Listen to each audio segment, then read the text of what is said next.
fans who believe in analytics. This is a numbers game with Gil Alexander on VSiN.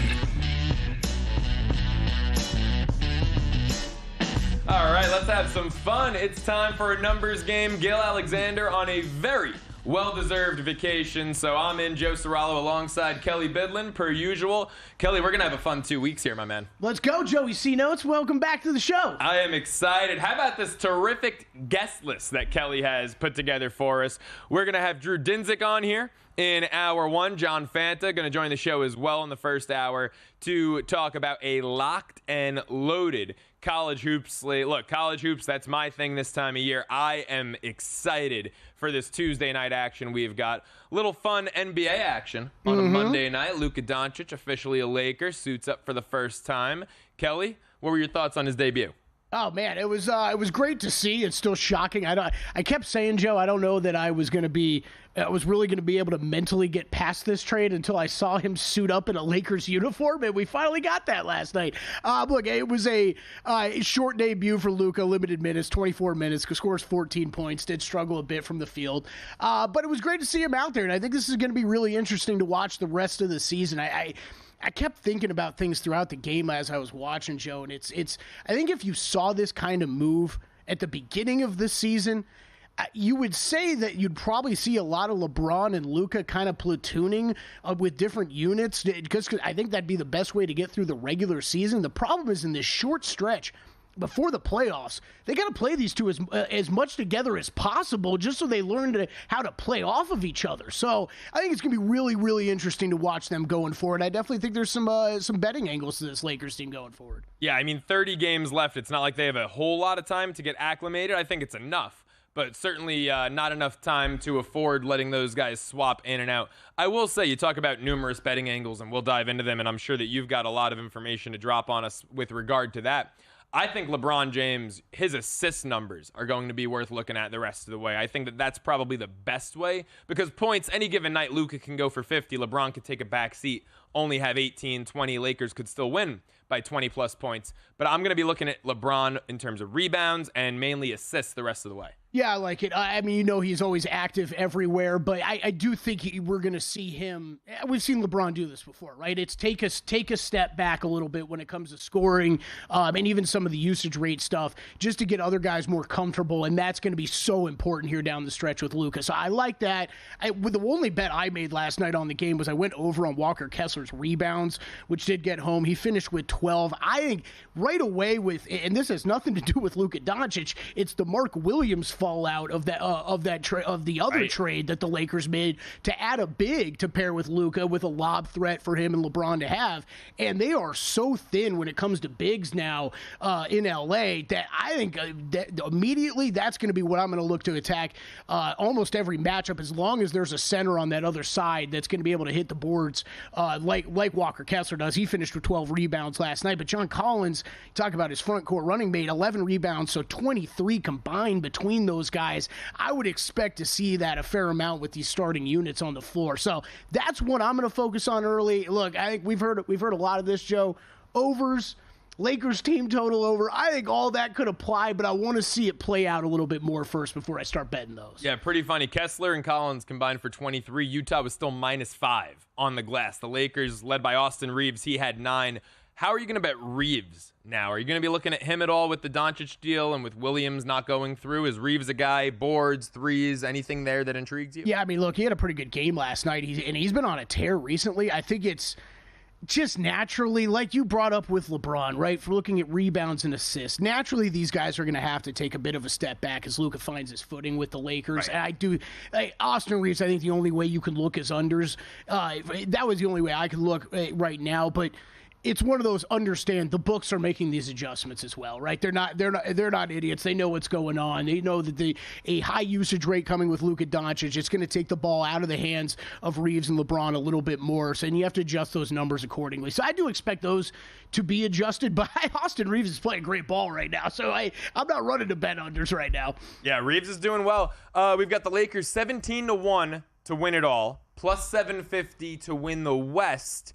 either of those intrigue you? Personally, I think plus 750 to win the conference is very live. And you look at their veteran leadership and their experience, I think that's the major edge against Oklahoma City, who's practically even juice to win the West. Obviously, Denver, they're the only other team shorter than the Lakers at plus 650. I'm not really bought into this Denver team. I think plus 750 is a reasonable price post-trade for these Lakers. Yeah, there is. Look, I can't hate it when you're talking about two of the best players in the world playing on the same court together, in the same uniform together, to be more specific. When we get to the playoffs, the type of experience those two have is huge. I can't get on board, though, with it, Joe, just because, I mean, look, I made a bet as soon as Luka got traded, and it was on the favorite Oklahoma City Thunder. I thought the biggest threat that they had to them was the Dallas Mavericks with Luka Doncic, and when they moved him to the Lakers, that made it time for me to finally pull the trigger. I got in on Thunder at plus 120, I believe. I think at plus money, it's still a good bet. This team has been so dominant. They are so deep. Redundancy at so many positions that they can throw at you, even if they do have an injury or two. If it's not SGA, they should be okay. And I think you're looking at a Western Conference show that it's got a very, very good, deep amount of teams, but there's a separation between the greatness of the Thunder at the top and every other one of these teams. Like you said, I think there's this Nuggets team. Nikola Jokic is amazing. He's the best player in the world. They're not as good as they were a year ago. No, they are hot right now, though. They are hot. Not as good as they were a year ago. I don't fully trust the Lakers. I don't fully trust the Rockets. I don't fully trust the Clippers. And the Timberwolves, I think they took a step back with their roster. The Mavericks. Look, the Grizzlies are the biggest threat in my mind to the Thunder, but even though I think when you're looking at pure talent on this team across the board, they don't compare to what Oklahoma City's throwing out there. Yeah, I struggled to trust Memphis down the stretch here. I mean, just threw the standings up. You notice two teams trending in the right direction. Denver, and even though they're down there in the 7th seed, right now they'd be in that play-in. Minnesota trending in the right direction from where they were earlier in the season. You got a couple teams trending in the wrong direction. Houston was in that 2-3 seed range not too long ago, and I think their youth is starting to show a little bit. It's why I thought Houston would have been a really exciting spot for Jimmy Butler to land, because they've got the young talent. I wanted to see the savvy vet, obviously, 35 years old, loads of playoff experience. I wanted to see Butler fit in with Houston. What's Golden State's ceiling right now? They're sitting there in that 10 spot. They've got Jimmy, obviously a big win at Milwaukee, but no Giannis for the Bucks. Steph puts up 38. How far can they go? I think they're maybe the biggest wild card. I'm glad you brought them up, Joe, because I think it's a very, very interesting pairing, putting Jimmy Butler on that team. And I think it's either going to equal greatness or be a complete disaster. I think it is. Him, Draymond, and Steph are either going to fit together so well. And Steph's made some comments already where it's interesting playing with Jimmy Butler because he's a complete opposite player of him. And it's true. I mean, you're talking about a guy. It's a type of player, though, they haven't had in a long time, really since Kevin Durant, of attacking the rim on offense, being able to get to the free throw line consistently, take a little pressure off of that outside shooting that they rely on so much. And I think that's big offensively. Defensively, we know what he can do. It's just, if Steph has a bad shooting night, Buddy Hield has a bad shooting night, does all of a sudden the Golden State Warriors that we've known for years as being this amazing three-point shooting team, do they have struggles now when you have Jimmy Butler and Draymond Green and the likes of those guys on the court? I could definitely be an issue, but man, I think it's an interesting grouping. The way that Kerr loves to run his offense, Steph runs it. It's such a savvy mental player is Jimmy Butler that those guys I think are going to be able to play off each other pretty well. I'm really interested to see how it plays out there in Golden State. It should work, but Butler getting a little long in the tooth. I mean, it almost feels like Golden State made a win-now move in a year where they're sitting there at the 10 seed. I don't really think it's a win-now season for Golden State. We'll see what they do next year, but Butler inks that extension, about $60 million per year AAV. This is a guy who rarely plays 60 games. I mean, what were your thoughts on that extension? I don't like to complain about contracts. Thought it was absurd. Yeah, it's a problem for another year, though, Joe, because I think the way you look at it now, if you're Golden State, you get a Jimmy Butler who's fresh because he hasn't played many games this year. And now you get him for the stretch run, rest of the regular season into the playoffs, having a lot less mileage on his legs than he normally would have at this point. You're right. I think it's a problem for another year. I don't think it's going to be that big of an issue this year, but it's definitely a good point. I mean, the extension was... Look, it was the only way they were going to get him, right? Is if they signed him to an extension. So you kind of got to take it for what it is. But it's going to be big money on the books the next couple of years. Team we were just talking about, Minnesota, trending in the right direction. Not so much last night. They lose to Cleveland, 128-107. Started 0 for 16 from the floor. Edwards finishes with 44. He was pretty much the sole contributor to their offense. Is this more of an indictment on Minnesota, or does this show that Cleveland's the real deal, this blowout win for the Cavs? Man, it is. Yeah, Cleveland just keeps doing it. It's hard. It's getting hard to deny at this point. I don't know if I still am that big of a believer in them long term. 3-1 to win the East. I know. I mean, come on. It's silly. I know, and I still think. Look, they've been so good. I loved the addition of DeAndre Hunter. We'll see what it does down the stretch here, because that was always the question mark with this team. Would they have enough strength offensively and defensively on the wings to be able to compete? You don't see many teams constructed like they are, was so heavy at the guards and heavy down low with the bigs, and they were lacking a little bit on the wings. So adding DeAndre Hunter, I think, has the opportunity to be huge for them. But, man, I think when this Knicks team and Celtics team are healthy and playing well, they're still the two teams to beat in the Eastern Conference. Once we get to the playoffs, Joe, regular season basketball is another thing. Knicks plus 450 to win the East. Any intrigue? I'm intrigued, yes. Yeah? I'm intrigued. Celtics, you're laying 5 cents. I can't get there. No, I you can't can't get have there. me lay money on the Celtics right now at this point. No, they're not. And this is one of the toughest things to handicap in the NBA right now is figuring out, okay, are the Celtics... Are there real problems, and if there are problems, how big of a deal are they, or how much of this is just them kind of cruising into the playoffs, knowing they'll pick it up when they get there? Yeah, I mean, look, Jason Tatum had a great game last night offensively with 33. I've seen too many duds. I've seen too many 16, 17, 18-point performances out of him lately in games that they lose. Not games that they're coasting, but games that they lose. So we'll see with Boston. Going to take a look at the NFL up next. I still haven't given my final thoughts on the Super Bowl. Had the day off yesterday. We'll dive into that, dive into some futures market stuff. It's a numbers game. He's Kelly Bidlin. I'm Joe Serralo.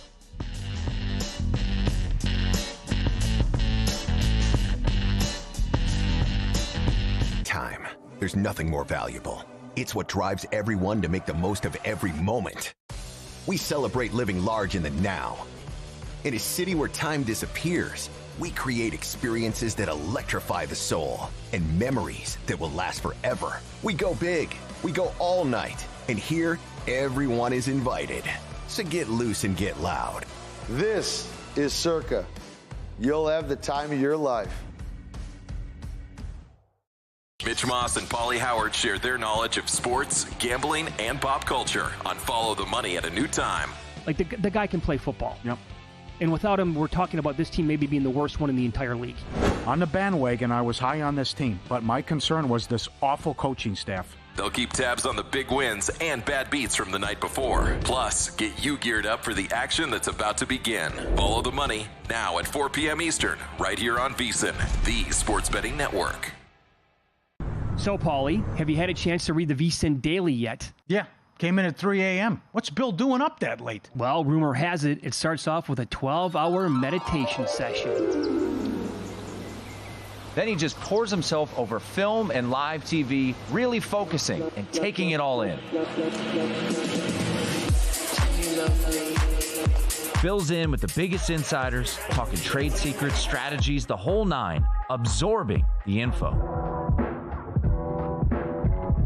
And then and only then can the writing process begin.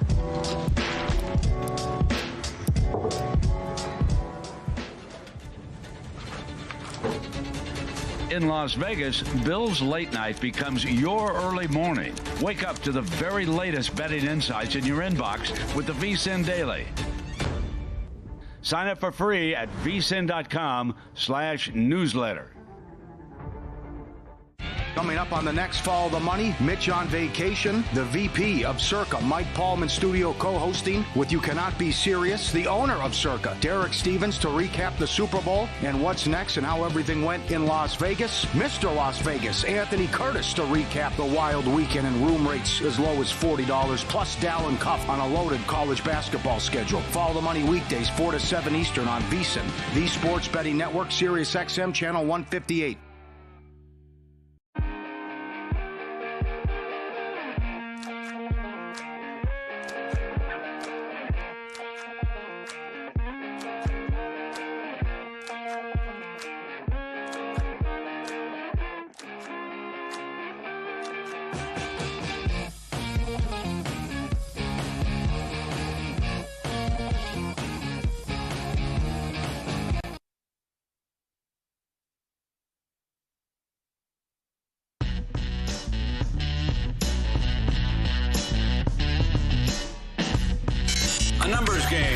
VSiN, the Sports Betting Network.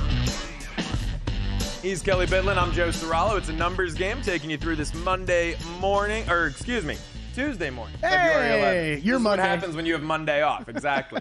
Exactly. Gil had to get his Super Bowl thoughts in yesterday before taking a well-deserved vacation. I'm going to get my Super Bowl thoughts in right now because, Kelly, this is a game and a day that I have been thriving on. Covered my first Super Bowl. It was Super Bowl 52, Eagles-Patriots. Since going to Radio Row, 7 straight years that ended this year, covering the game, I was 6-1 against the number. Okay. The last 7 Super Bowls.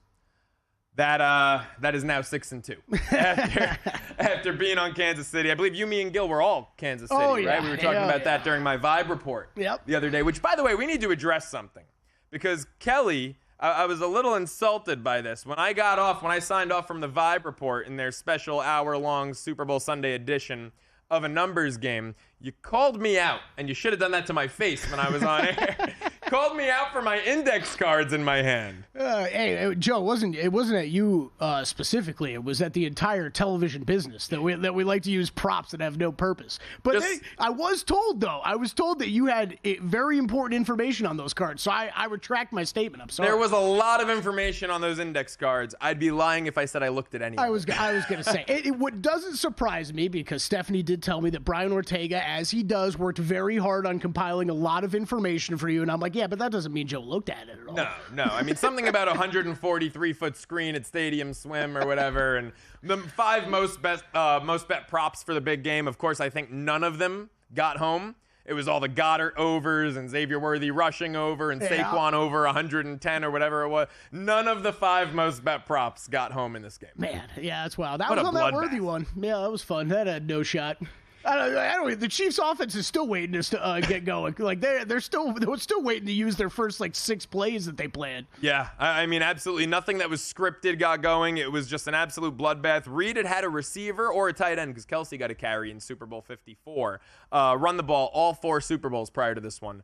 Nothing going in this one. I mean, look. There's not much to say about it. It was an absolute and utter bloodbath. The one thing I got right about this game is last week on Cashing Out, I noted Kansas City, all 3 of their Super Bowl wins, Kelly, had fallen behind 10 points in all 3 of their wins. And the one thing I got right about this game was I said if Kansas City goes down double digits in this one, they're not going to be able to pull off the comeback. Yeah. And so that's what I'm going to ride with, because props side, everything, it was just a bloodbath Sunday. Yeah, Gil and I both said the same thing too. It was the one question Gil kept asking guests and everything, and that was the great one because it was kind of the similar answer from everybody was no matter if you were betting Chiefs or Eagles, if this game turned into a blowout, who was the winning team? And almost everybody answered the Eagles. So, right.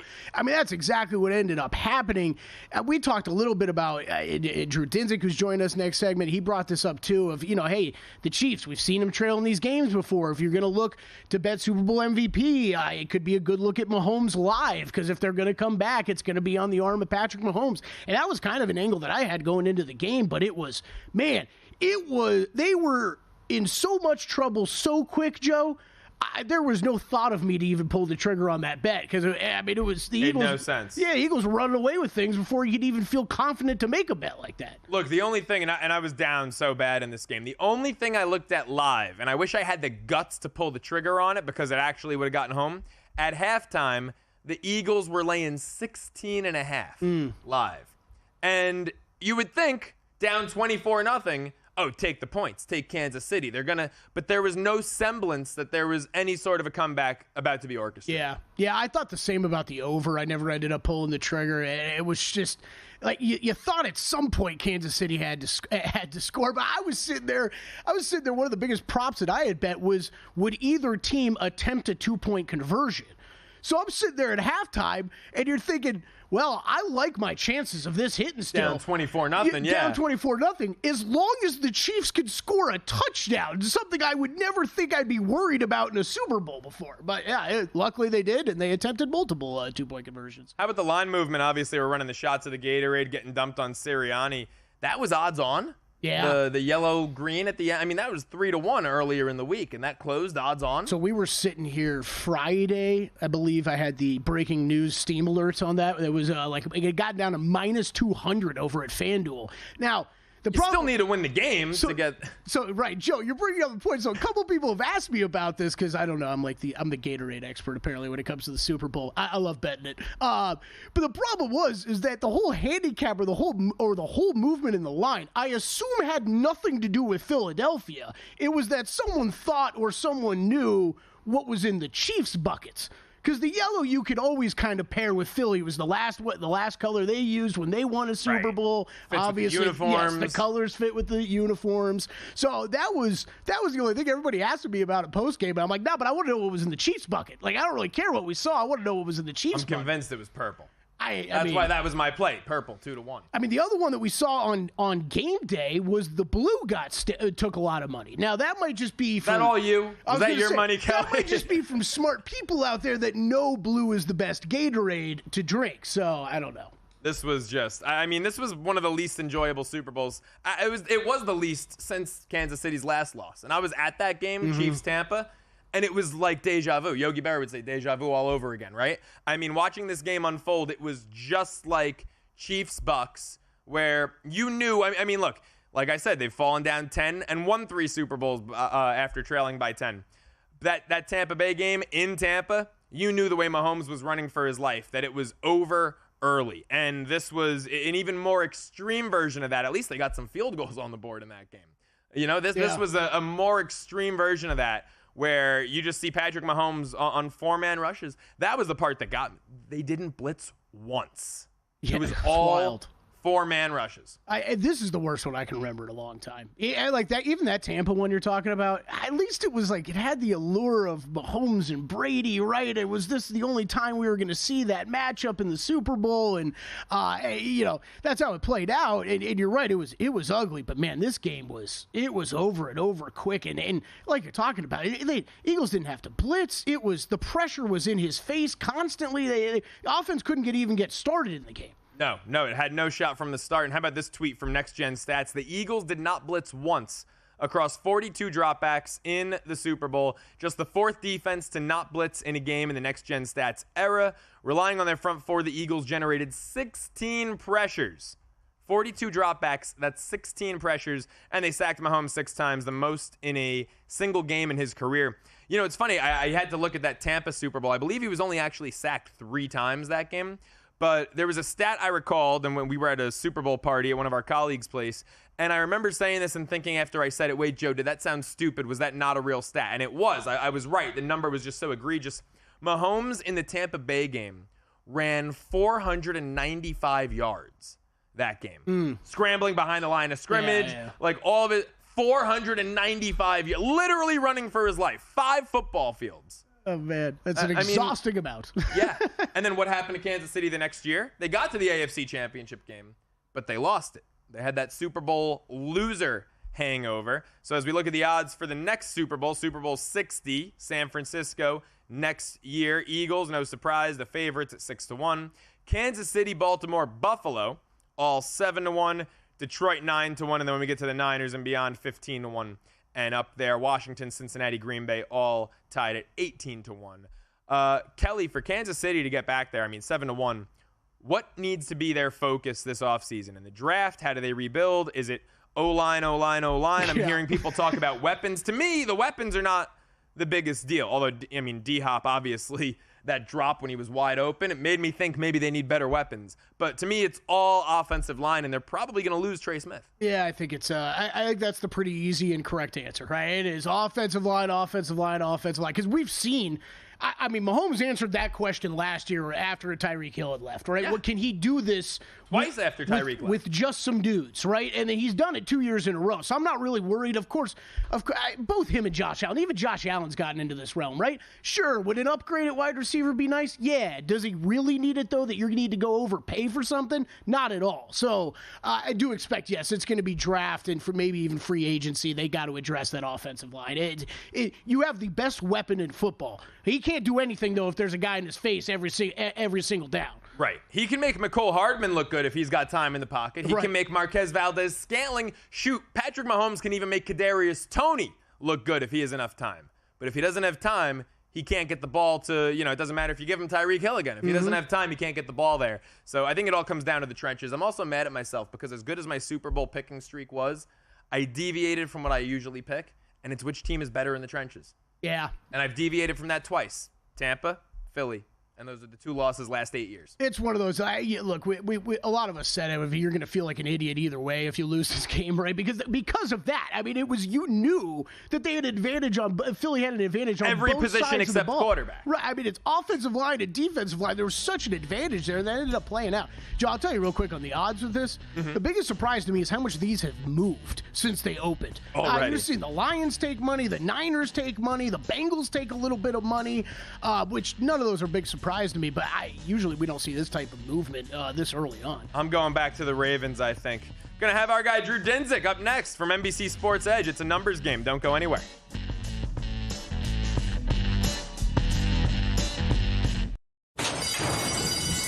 And they're off.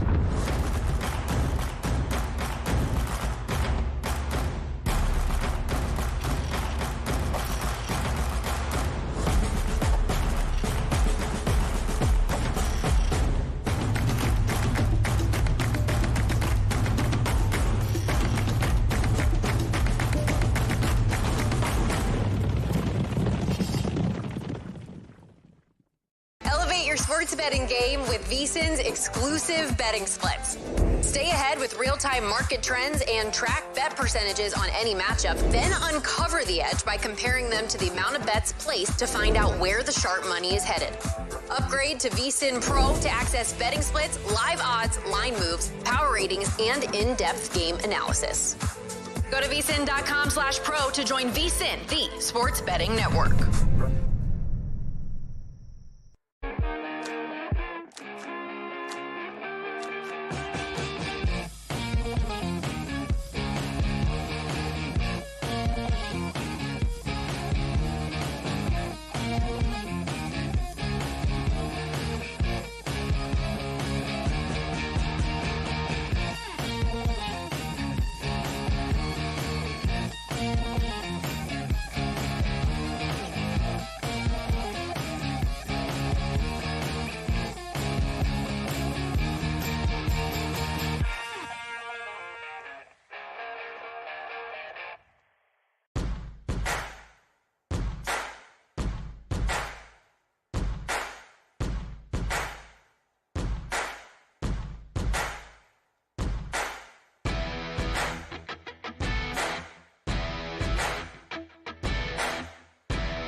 This is VSiN, the sports betting network.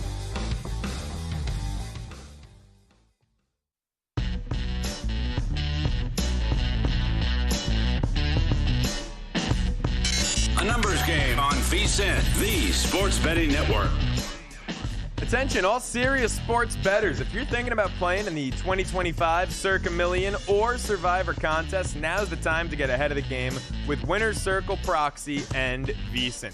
Sign up today for exclusive offers, including a drawing for a free Circa contest entry with Proxy Service. Plus, lock in special pricing on Winner's Circle Proxy Service for 2025. And as a bonus, you'll get access to expert contest strategies from past winners and VSiN pros. So don't wait. Head to winnerscircleproxy.com/VSiN. That's winnerscircleproxy.com/VSiN. A numbers game continues. He's Kelly Bidlin. I'm Joe Serralo as we get ready to take you over to the Progressive Guest Line.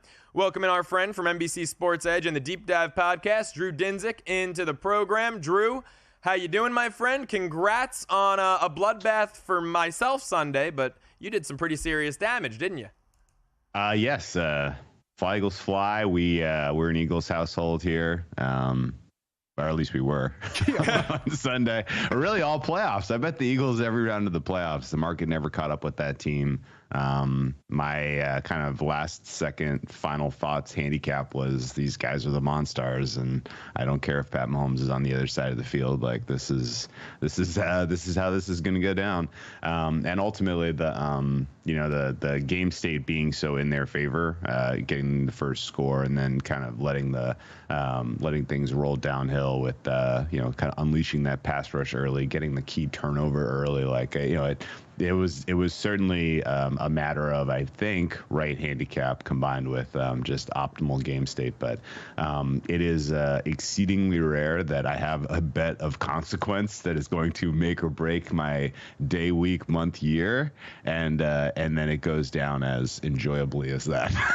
So I will take it.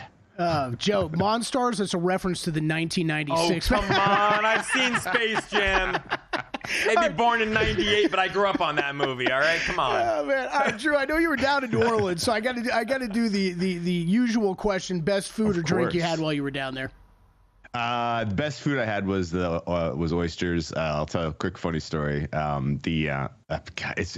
hard. It's hard to choose. I had so many great meals and a lot of great experiences. But got recommended a local place that had fresh oysters from all over the United States, and the menu was so overwhelming that I was like, God, I'm gonna get. And I took 3 guys with me who had never had raw oysters in their life. What? And I'm talking them up, and I'm like, yeah, you guys got to give them a try. This is be a good experience, good life lesson for you guys. And we walk in, and I was like, man, PEI, Washington, Florida, Tampa, like Gulf Coast, like, oh my gosh, like there's so many places that like I want to try. And one of the choices of the dozen was Shucker's Choice. And I was like, well, can't go wrong with Shucker's Choice. And so they bring out this plate of oysters, and half of the dozen were these wild caught Superior, Louisiana oysters that were absolute monsters. Like these oysters were the monsters, and an oyster as big as your hand, and it's raw. And it's like I had been talking this place up. I had been talking oysters up. I had been complaining that I had not gotten good oysters the whole time I'd been there so far. And then they served this plate, and I have to, in front of the colleagues and friends that I brought with me to this place, eat the largest oyster I've seen in my life times 5. But ultimately the experience was worth it, and we had martinis and oysters on the half shell that were just absolutely spectacular. So that will be the most memorable food and drink experience that I have coming out of the New Orleans Super Bowl. 5 raw oysters the size of your hand. That's why they're an aphrodisiac. Just watching someone do that is the biggest turn on imaginable. Drew, let's get to it's a pretty light NBA slate tonight. 4 games. My Knicks taking on Indiana, a little playoff rematch from a year ago. Anything you like in that contest? I gotta say, I've had a tough time pricing the Knicks all season because it's been pretty volatile, and in the absence of OG Anunoby lately, I've kind of lost a little bit of confidence that this is a team that's going to make any type of noise. It's a neutral rest game. Indiana has been pretty uninspiring. I bet them twice last week against the Jazz and the Blazers. They needed a miracle to beat the Jazz, did not come close to covering, and then just lost outright to the Blazers. So Indiana's dead to me right now. The Knicks are kind of waning for me, so I'm not going to have any skin in that one. The only bet on my card for tonight in the NBA is the Chicago Bulls. I'm taking on the Pistons here. I know the Pistons are, they're a darling. They are sort of the kind of feel-good story, I feel like, heading into this All-Star break. And Chicago, of course, kind of tearing things down a bit. I still think 5 points is too many. That Chicago is going to be pretty competitive here. I like sort of some of what I'm seeing from the youth movement there that they're starting now in Chicago, and I think Detroit, while ultimately is going to clearly be in the mix for the playoffs this year, I think that this is a decent time to sell a bit high on them. So 5 is a big number for Detroit on the road against Chicago. Bulls 17-3 against the Pistons in their last 20 matchups because the Pistons have been pretty bad. Yeah, that is right. That is right, True Dinsick. That is right. Okay, so that's all you got on the card tonight. We were talking a little bit during the break about some futures. I fired on OKC to win the West as soon as Luka got moved. It was kind of waiting for that time. We hit on it a bit last week when you were on the show. Joe and I were talking about it for a segment. Luka makes his debut last night. Any takeaways from that? And then how do you see this Western Conference shaking out? It's going to be absolutely fascinating because I'm getting a sense that we're going to have one of these old school wars between the numbers guys and like the old school sharps. If you don't know how kind of the old school sharps handicap an NBA playoff series, it is literally who's got the best player.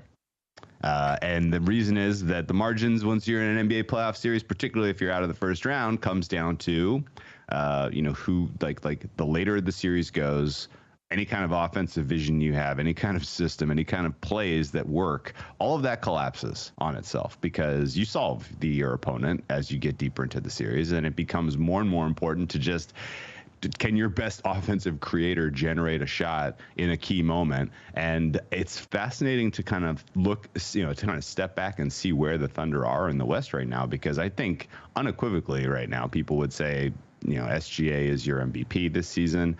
But I also think there's a sort of an unequivocal, sharp opinion that, like, if he was in a series against Jokic, I think people think Jokic is a better player. If he's in a series against Doncic, I think people think Doncic is a better player, right? Even if he's in a series against like Steph Curry and the boogeyman himself, Jimmy Butler, there are certainly like a path for OKC where they will be picked against just because of sort of the star power of the kind of the heliocentric nature of their opponent and the offensive elite capabilities of their best player. And like I kind of get it. Like this Thunder team on paper looks like a super team. Like they grade out as rare air good. And some of that is because the West has been so weak otherwise for the balance of the season. Some of that is because they're extremely deep. Like they've been completely resilient and resistant to any type of fatigue all season long. Like they were a huge fatigue disadvantage recently to the Grizzlies. Didn't matter. Handle the Grizzlies easy. And that's kind of what you get when you have this super deep team. And so they're putting together this statistical resume that just looks absolutely unbeatable. And they're getting Chet Holmgren back. Yes. They're going to add another important player to the mix. And so you kind of you think of like, well, what is fair price in the West? Like what would reasonable series prices be even in their worst case? It's really, really tough to defend anything in the plus money range. It's going to be like minus 150, maybe minus 200. And I've heard kind of very sharp people say as high as like minus 300, they think is sort of what fair kind of is floating around here. So I'm kind of doing a gut check here of which side of this war I'm going to be on. Do we go, just straight into the math answer here and just fire Thunder, expecting that ultimately this could be like 14-15 Warriors, right? Where they are the team that was promised, and their path happens to be relatively soft, right? Like there's like a world where it's Kings, Rockets, Grizzlies for the Thunder, and then in that world, their Western Conference fair price is like minus 600, right? Mm-hmm. Like it's like it's not even close to what you can bet right now. Relatively high stakes in that market, and then there's another world where it's Warriors, Lakers, Nuggets, and all of a sudden, like, you could see the experts and the talking heads kind of going against the Thunder at every step of the way, just because this is a core that has only ever won one playoff series, and when they were really put feet to the fire last year, they did not come up with the answers they needed against Luka. So I'm not fully decided yet. I have bet Thunder, but not like over my skis staked this yet. But considering that all of the Super Bowl money has been counted, it's time to make a decision.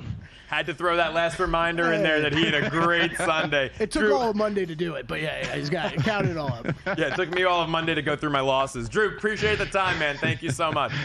All right, best of luck, you guys. Follow him on Twitter at whale_capper. Drew Dinsick. Always appreciate the time. John Fanta on the other side. We take it from the NBA to college hoops here on our numbers game.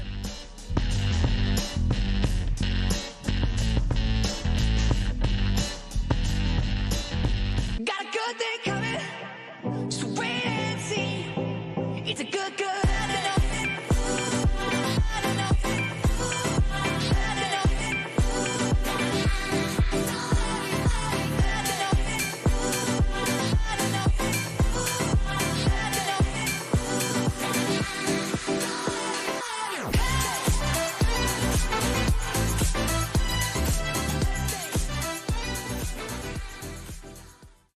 Your sports betting game with VSiN's exclusive betting splits.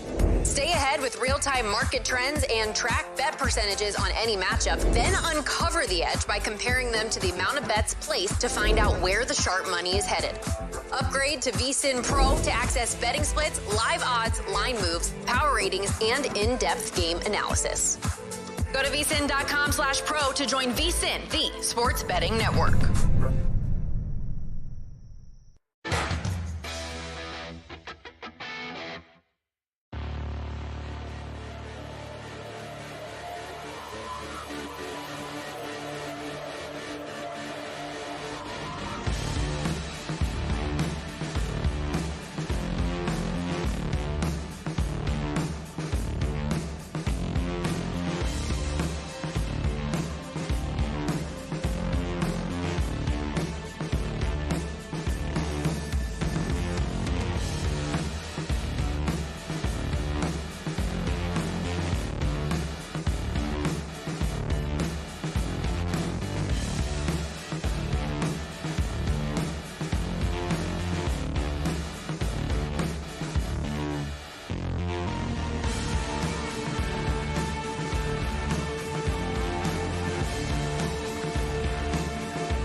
VSiN, the Sports Betting Network. Numbers game continues here on a Tuesday morning. He's Kelly Bidlin. I'm Joe Serralo. I'm excited to take it back to the progressive guest line here now. Welcome in our friend, college hoops broadcaster over on Fox, John Fanta, into the program. John, how are you, man? Welcome into the show. You guys are not talking to John Fanta. Go. We got to screw up here then. Well, wrong number. Oh, that is too good. You guys thought you booked John Fanta? Oh, yeah, we sure did. I'm sorry. That's what we were told, yeah. Yeah, okay. We got numbers screwed up there. It's got numbers screwed up. Who do we got on? Oh, that's good. My name is John. You guys got that part of it right. And I am a college basketball broadcaster. Oh, my gosh. Hey, I will say this, though, before you guys let me go. John Fanta is an incredible human being, and I completely understand why you would want to have him on your show. Oh, my gosh. Well, we are so sorry about the confusion here. I am so sorry. But look, real quick, can I give myself like a social media pump since I'm a victim here? Sure, absolutely. I'm obviously a victim absolutely. Here. You can follow my work on X, John Martin 929. I am on Field of 68. John is my coworker, so I could see where this would get mixed up. John, we must have screwed up numbers. You want to stick around and talk some college hoops with us? John, we got a jam-packed Tuesday slate. Yeah. Why don't you hang around? Yeah. We already got you, man. That's fine. Let's do it. All right, awesome. Let's start with the Big East, man. Creighton, UConn. We've got a rematch here. The Jays have already gone into Connecticut taking care of the Huskies. What do you like in this game tonight? Yeah, I mean, I think, a lot of times what you deal with is the market kind of acts, right? And the first move was on UConn here, and it's understandable because, this UConn team's getting a little healthier. I mean, you kind of did see the difference there in the early parts of that game against St. John's, the difference that Liam McNeely makes, clearly. I do think St. John's is a tough matchup for them because St. John's, I think, is probably the toughest team in America. And they just don't stop punching. And, Creighton's a little different. Creighton's built a little differently. They're more going to be the finesse, the skill. And so, I think you get a UConn team that's really hungry tonight. I don't know how much meat on the bone there still is at 3, but I'm still inclined to take the points here with UConn against a Creighton team that's been flying super high. They're really good. Like, I'm not trying to take that away, but I think this UConn team responds tonight and finds a way to spring the upset on the road. Yeah, Dan Hurley after a loss, always scary to go up against. Let's take it to the SEC. A lot of action in that conference tonight. Alabama got them yesterday, laying 3 at Texas. This number now 4.5 at most shops. Does that 1 point to 1.5 difference make you inclined to take the points with Texas? What are your thoughts on this one? Yeah, so, a couple of guys I talked to, and when I'm doing college basketball stuff and, college basketball betting, I mean, they love this spot for Alabama. Texas, we talk about, you have an arrow, right? The arrow points up, the arrow points down. And I think for this Texas team, the arrow is pointing down. I love Trey Johnson. Like, they have sort of individual talent, but, I'm not really a big fan of backing a team that's kind of led by Arthur Kalumba. Like, he's just an inefficient player. They're dealing with some injuries. I don't know if Weaver's in. I like Weaver, but if he's not in there, I don't really have a lot of interest in Texas. So I would be inclined to take Bama. Although, again, this is second straight road game for them, in the SEC. Like, These do kind of catch up with you. So I don't love it at 3. Like, you are paying a bit of a tax relative to what you see on Kempom and Torvik. But, if I was to take a side in this one, I would go Bama. John Martin with us right now on the Progressive Guest Line. Make sure you follow him on Twitter at JohnMartin929. Catch his great work over at the Field of 68 and, of course, on 92.9 ESPN Radio as well. Sticking in the SEC, you look at a team coming off a big win here at the top-ranked Auburn Tigers. Florida now, a couple days later, they've got to go to Starkville. Tough environment. It's all being factored in. It's why the third-ranked Gators are only laying 1.5. Would you lay it with them, John? See, this is another one of those spots, right? This is another one of those like, if I have a manual, like a blackjack manual, it would say you bet Mississippi State. Like, I understand that, I do, but like, why would I not be inclined to lay the points with Florida? I mean, this Mississippi State team has definitely faded once they hit SEC play, and I realize like Florida's got some injury issues. I understand all that, but look, they were competitive at Kentucky in a game where Kentucky shot the absolute lights out. We know what they just did at Auburn. They just smacked Tennessee in a revenge spot. I mean, is it possible that they just have an unbelievably bad shooting night with that Mississippi State defense? It is, but you know, if you modify this, I mean, if you look at Kempa, if you look at the Torvik modified things, I mean, there's really nothing that's going to get you to Mississippi State plus 1.5 here. So you're just really betting the spot. And I'll be honest, guys, like, I hate doing that.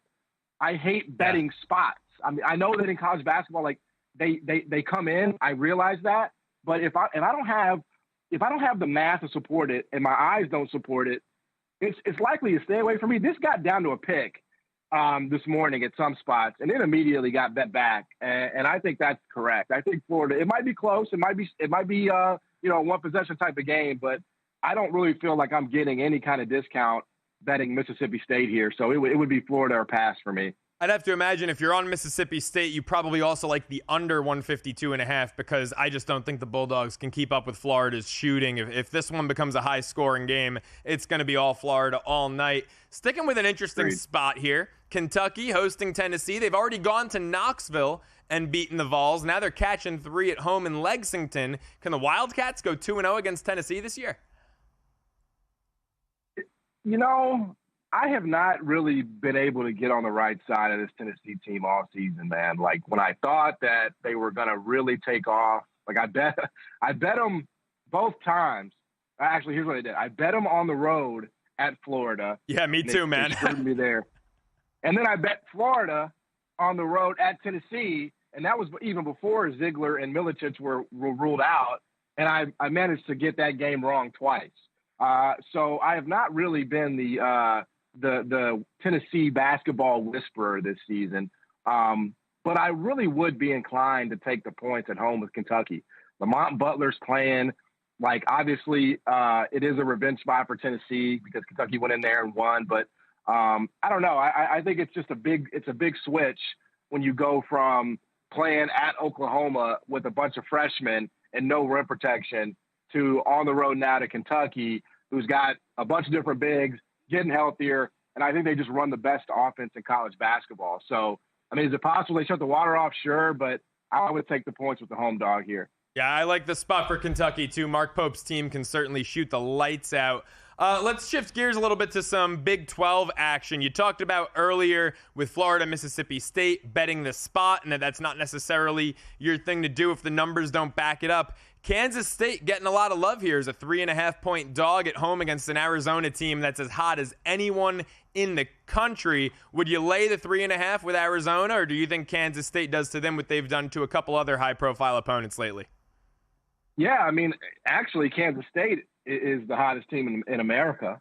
You know, I know a lot of people, and the bar was low, to be clear. Like, they were a disaster to start the season. But if you go back to January 20th, which is an arbitrary date that I'm using just to support my argument, which I would recommend anybody do, right?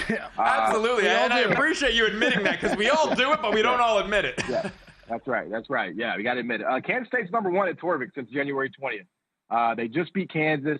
They won at Arizona State. Obviously, they have they beat the brakes off Iowa State. I think this is a good spot at home for Kansas State. I do. I mean, I realize that at some point the carriage probably does turn back into a pumpkin, but like, let's not forget. I mean, they spent more in the portal and NIL than basically anybody. So the talent is there, and Coleman Hawkins has shown the kind of matchup nightmare he can be. So I don't know. I think you're kind of catching a little bit of a discount here with Kansas State at home. Obviously, 3 weeks ago, it would have been a much bigger number. But I think still, when you look at their recent form, Arizona's a great team, man. Like, I'm not trying to take anything away from them, but I've got this closer to a pick. So I would absolutely be on Kansas State plus 3.5 here. John, really appreciate the time, man. Thank you so much for hopping on. Appreciate the picks. Yeah, no problem, fellas. Appreciate it. Have a great one. Follow him again on Twitter at JohnMartin929. Catch his terrific work over at the Field of 68. Folks, sports betting never slows down, and neither should you. With the Daytona 500 coming this weekend, the NBA and NHL in full swing, the PGA Tour underway, and baseball as well as March Madness right around the corner, there is no shortage of action to wager on. Start betting smarter now with a VSiN Pro subscription. For as little as $9.99, you'll get a daily email with all the plays from hosts and their guests, expert analysis, deep dive stats, and exclusive insights to help you make the smartest picks. Don't place your bets unprepared. Get full access today for only $9.99 your first month at VSiN.com/subscribe. All right. Well, thanks for John Martin for playing along there. That worked well. I have never seen that happen before. And my bad, Joe. It was great. It was a blast. John's great. First day on a numbers game, 2 weeks to go. Who's counting? Back after this.